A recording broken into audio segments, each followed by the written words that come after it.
On this Saturday night, does Canada have its first case of the new coronavirus? A patient is in isolation in a Toronto hospital. Health officials are actively working to ensure that we identify everyone this person was in contact with. As the global medical community scrambles to stop the spread, Peter Mackay's fight for the top Conservative job. Together we'll expand outward, that big blue tent. Is he the one to defeat Justin Trudeau? Plus, Trump's legal defense, trying to prove the president didn't abuse his power, and why the sales of suds are falling flat. Global National with Robin Gill. Good evening and thank you for joining us. We begin with breaking news in Ontario. The province's chief medical officer is investigating a case that may be linked to the new coronavirus. Global News has confirmed the presumptive case is at Sunnybrook Hospital in Toronto. Health officials have yet to confirm the case because they have to wait for samples to be tested at the National Lab in Winnipeg. Our Mike Drolet is following the latest developments with the case in Toronto. Mike, health officials still have to confirm if it's an actual case, but what signs seem to be pointing to this new virus? Well, Robin, a few things line up. Number one, the man traveled from Wuhan, which is at the epicenter of this crisis. And scientists have already mapped this virus and developed a test to be able to determine who has it. Now they're confident enough with this man that they are trying to retrace his steps and get into contact with anybody he may have come into contact with. Health officials said it was inevitable that Canada would have a confirmed coronavirus case soon. Well, late Saturday afternoon, it was announced that a man in his 50s had flown out of Wuhan on the 21st, arrived in Toronto on the 22nd, and was in Sunnybrook Hospital with symptoms on the 23rd, where he remains in stable condition. The patient was detected and immediately put in isolation. Lab tests were conducted, and at the earliest signs of a presumptive positive case, Toronto Public Health launched extensive case and contact management to prevent and control further spread of the infection. Those who were in closest proximity to him have put themselves in self-isolation as a precaution. It speaks to how quickly the virus is spreading around the world and why China is scrambling to get it under control. A 1,000-bed hospital is being built in 6 days, with another on its way. 加油，武汉！ In an upbeat and flashy show of strength, Chinese news anchors urge those affected to strive on. However, the streets tell a different story. They should be filled as China celebrates the new year, but tourist attractions like the Forbidden City, Great Wall, and Shanghai Disney were closed. In response to the prevention and control of the disease outbreak. It's that mixed message that has residents in Asia concerned about what is and what isn't true. We've seen some ambiguous reports coming out of the mainland.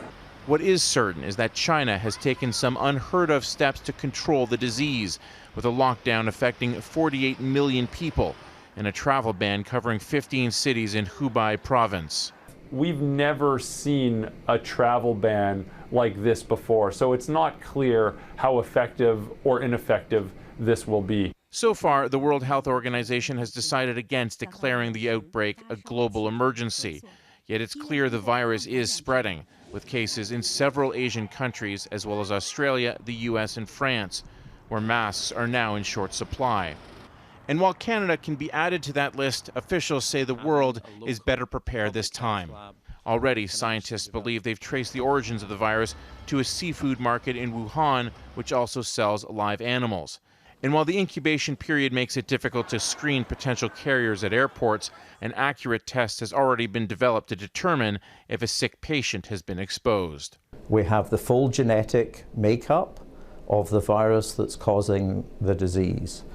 Public Health Ontario have been able to develop a rapid, accurate diagnostic test. Mike, we've talked about how inevitable it was that Canada would be hit with this virus. What is the risk to Canadians at this point?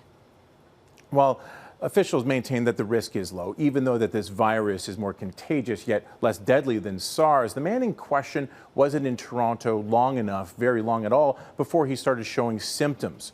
He then was taken to hospital where he was put into isolation, and everybody he came into contact with within his own household have put themselves in self-isolation. But considering what is happening in China, officials are trying to be positive, yet they are certainly not taking anything for granted. Robin? Mike Drolet in Toronto. One of the most prominent Conservatives in the country, former Cabinet Minister Peter Mackay, has officially launched his campaign to lead the party. He's kicking off the race where he started his career in federal politics 23 years ago, his home riding in Nova Scotia. Mackay has deep roots in the party, but it won't be a smooth ride to the finish line. As David Akin explains, he'll have to unite Conservatives across the country and convince them he's the best one to take on Justin Trudeau. Peter Mackay is one of his party's co-founders, one of its favorite sons, though his own 6-year-old son appears to be on the fence. And he said, well, Dad, I'd vote for you, but I don't know who else is running. It's that easy charm that Mackay fans think will help him win the jobs the party's other co-founder, Stephen Harper, once held, party leader and prime minister. Together we'll expand outward that big blue tent, with strengthening its solid poles of conservative principle. With other big names like Rona Ambrose refusing to run, Mackay is the easy front runner in this race, picking up endorsements from Conservative MPs from coast to coast. He's going to be addressing the concerns that we have in Western Canada. I'm a prairie boy, I'm a farmer. I want to make sure that he's hearing our voice, but I know that he spoke specifically to Quebec as well. And when you look at every region of this country, we have so much to offer, and he wants to unleash that potential. And we want to win the next election, so we're going to be looking for the candidate who can best build a coalition across Canada, but also advance Alberta's interests. And we know we can't advance Alberta's interests unless we have a strong national government and we win the next election. Mackay will have some challengers, including Aaron O'Toole, who finished third in the 2017 race that Andrew Scheer won. O'Toole, an Ontario MP, released this video today. No one says anything in it, but his campaign says that's the signal that he is going to run, with a launch event to be held Monday in Alberta. And this will be the tricky balancing act for Mackay, O'Toole, other leadership candidates. The leader, of course, has to win over the party's base, mostly Western and rural. But to win a general election, that same leader has to beat the Liberals to those swing voters. And those voters are mostly Eastern and urban. Robin? David, there are still deep divisions in this party. For example, social conservatives and their stance on same-sex marriage and abortion. How will those divisions affect the race? Well, the vast majority of parliamentary conservatives say that, arguing about abortion is one thing, but any perception that the party is anti-gay or will roll back same-sex marriage, that is going to be fatal at a general election. In fact, a potential leadership candidate who said last week that being gay was a choice was roundly and loudly denounced by Mackay, by Rona Ambrose, and by others. But I think one of the more interesting divisions this party is going to soon discover will be on climate change. There are many conservatives, mostly in Quebec and Ontario, who want a more aggressive, conservative climate change policy in order to attract votes in that part of the country. That is going to put them in conflict with conservatives in the West, who broadly believe that the focus ought to be on supporting energy industry workers instead. Robin? David Akin in Ottawa. The state of emergency has finally been lifted in St. John's, 8 days after a monster winter storm paralyzed parts of Newfoundland. Businesses and services were able to open their doors again. Classes are set to resume Monday, but the cleanup is far from over. A 24-hour parking ban remains in place for areas outside of the downtown area, and the city is offering free public transit for the next 2 weeks in an effort to keep cars off the road so crews can clear away all that snow. And RCMP confirmed they've found the body of a man who went missing during that storm. The remains of Joshua Wall were located today. The 26-year-old left his home in the area of Roach's Line to walk to a friend's house during one of the worst blizzards to hit the province. The official search was called off earlier this week, but family and volunteers didn't want to give up and continued the efforts. 22 people have been killed and 1,200 injured following that powerful earthquake in Turkey. This dramatic footage shows a distraught woman being pulled from the rubble nearly 17 hours after the 6.8 magnitude quake struck the eastern part of the country on Friday. It's unclear how many more could be trapped in the debris. Nearly 230 aftershocks have been felt so far. Canada is sending members of our armed forces to help Australia gain control over those massive bushfires. A plane with 15 members will be deployed to a military base near Newcastle in hard-hit New South Wales. Its primary function will be to deliver fire retardant from the United States. The team will also provide airlift support over a 5-day period. This is the first military flight being provided by Canada this fire season. 171 Canadian firefighters have been sent to help so far. Coming up on Global National, Washington turns its attention to Donald Trump's defense. Stay with us.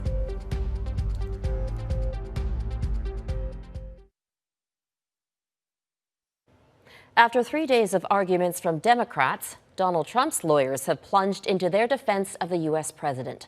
It's a rare Saturday session of the Senate impeachment trial. The president's lawyers argue he should be acquitted of abuse of power and that he did nothing wrong when he asked Ukraine's leader to investigate political rival Joe Biden. Here's Jennifer Johnson.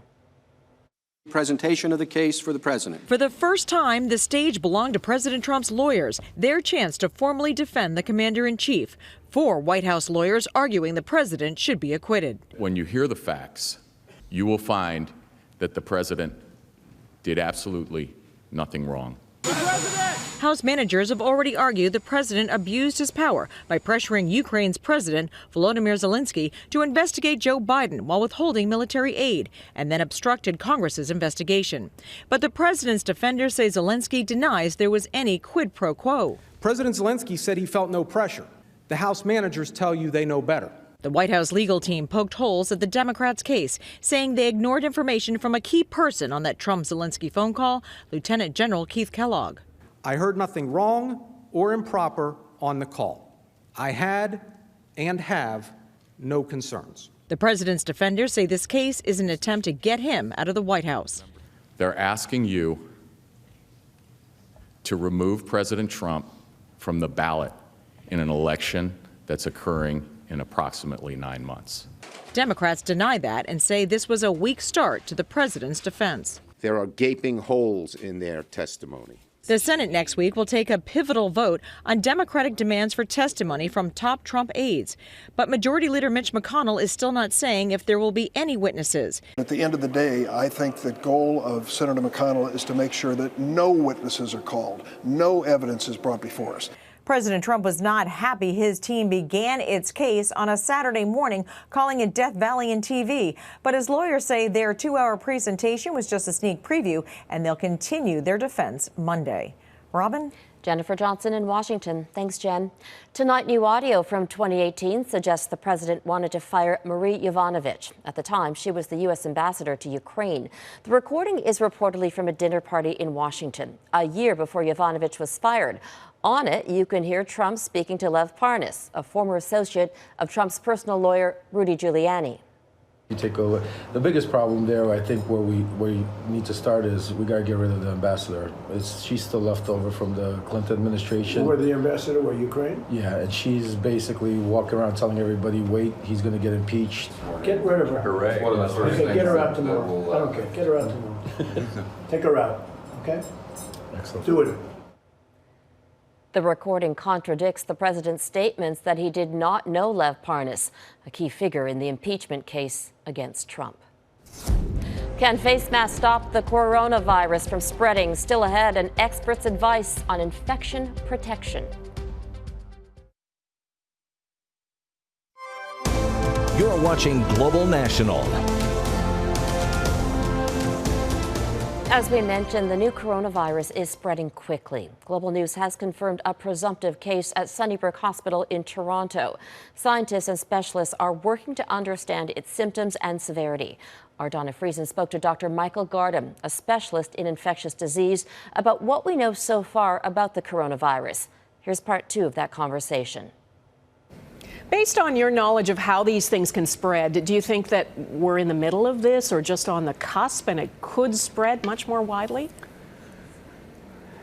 I actually think we're still in the early stages of this, and the coming few weeks are really going to tell us whether this virus, so-called, has legs and really starts to spread, or whether this is like other outbreaks we've seen with coronavirus, where you get a peak of activity, and then fades away for maybe forever, or maybe for months, or maybe for years, and then sort of pops up again. We're seeing that with MERS, right, where we've had intermittent cases going on for years now. This may end up behaving very, very similarly to that, but we won't know that until the next few weeks play out. So we see a lot of people across China wearing face masks now. Is that an effective way to avoid getting it and prevent spreading it?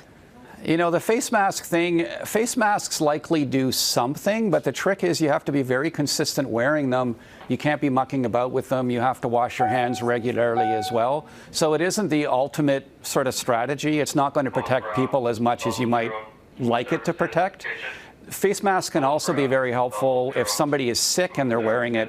It can actually prevent them from coughing organisms onto somebody else. So both people who are well and people who are sick, it may have a role. Well, what is the best way, do you think, for people watching this to protect themselves if they're worried about it? Basically, the same advice that we've been giving ever since SARS still holds true. So it's frequent hand washing. Alcohol gel works very well. If you're sick, don't go around other people. And if other people are sick around you, try to stay away from them. But really beyond that, there is no vaccine, there is no treatment for this. So it's basically trying not to get infected with the virus. And not everyone who contracts this virus is dying from it. Should that be some comfort to us? Absolutely. I mean, you have to think that right now the mortality rate in this virus is between 2 and 3%. But we also know early on in outbreaks, we're only detecting the really serious cases. And so modeling studies have already been done that suggest that there's a much larger population of people who do not have a lot of symptoms. If that's true, then the mortality rate of this virus is actually far less than 1%. And it starts to look more like our regular seasonal influenza. Again, we're not going to know that for several weeks until we do more studies, but already this virus is less virulent than MERS and it's less virulent than SARS, and I actually take a lot of comfort in that. Dr. Michael Gardam, a specialist in infectious disease, thanks. You're very welcome. Still to come on Global National, ailing sales, the trouble brewing for beer.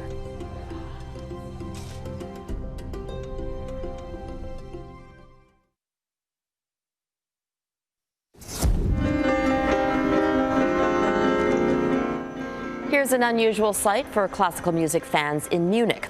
A small crowd was treated to a vertical piano performance 60 meters above an area that will soon become a new concert hall. The pianist was hoisted up by a construction crane as part of the quirky Out of the Box festival.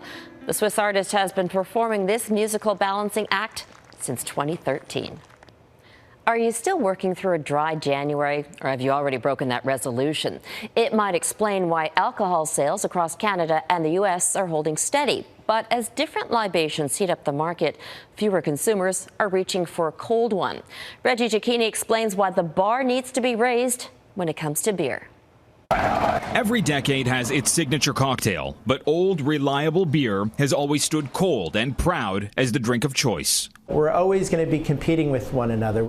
But as new generations come of drinking age, their demands follow, and that can cause a stir in the beverage industry. They're much more mindful of what they're drinking. So the brewers have to meet that consumer where they are. Beer still outpaces all other alcoholic beverage sales, but has struggled in recent years as consumer choices expand.